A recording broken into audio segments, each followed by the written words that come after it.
আপনারা সবাই কেমন আছেন? আলহামদুলিল্লাহ আলহামদুলিল্লাহ আলহামদুলিল্লাহ রাব্বিল আলামিন। আসসালাতু ওয়াসসালামু আলা সাইয়্যিদিল মুরসালিন ওয়া আলা আলিহি ওয়া আসহাবিহি আজমাইন। আশার আলো কিন্ডারগার্টেন স্কুল এন্ড মাদ্রাসার হাফেজা ছাত্রীদের বোরকা প্রদান উপলক্ষে আজকের এই তাফসীরুল কুরআন মাহফিলের সম্মানিত সভাপতি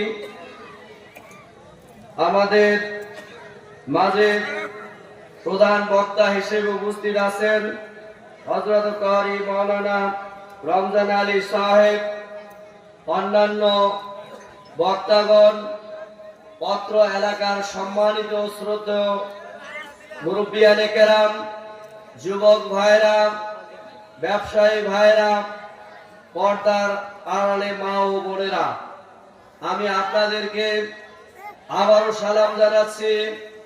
আসসালামু আলাইকুম ওয়া রাহমাতুল্লাহি ওয়া বারাকাতুহু। আমরা মহান রব্বুল আলামিনের দরবারে আবারও শুকরিয়া আদায় করি যে মহান রব আজ আমাদেরকে কুরআনের মাহফিলে উপস্থিত হওয়ার তৌফিক দান করেছেন। সকলেই আমাদের মস্তক অবনত স্বরে সেই মুনিবের শানে শুকরিয়া আদায় করি আলহামদুলিল্লাহ। দরুদ ও সালাম বিশ্ব মানবতার মুক্তির দূত, যিনি আমাদের জন্য উত্তম আদর্শ রেখে গেছেন এবং তিনি আমাদের জন্য সর্বশ্রেষ্ঠ মুজিজা আল কুরআন উপহার হিসেবে নিয়ে এসেছেন, সেই রাসূলের প্রতি আমরা সংক্ষিপ্ত দরুদ পড়ি। সকলে বলি সাল্লাল্লাহু আলাইহি ওয়াসাল্লাম। সম্মানিত হাজিরিন, আজকের এই কুরআনের মাহফিলে আমরা এসেছি।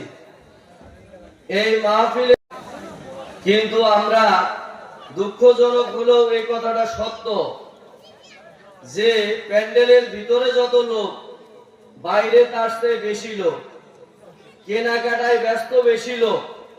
তাহলে এখানে কি জন্য আমরা এসেছি? আজকের আয়োজন কিসের জন্য? আমরা কি এখানে কেনাকাটার জন্য এসেছি না কোরআন শোনার জন্য এসেছি? যদি তাই হয়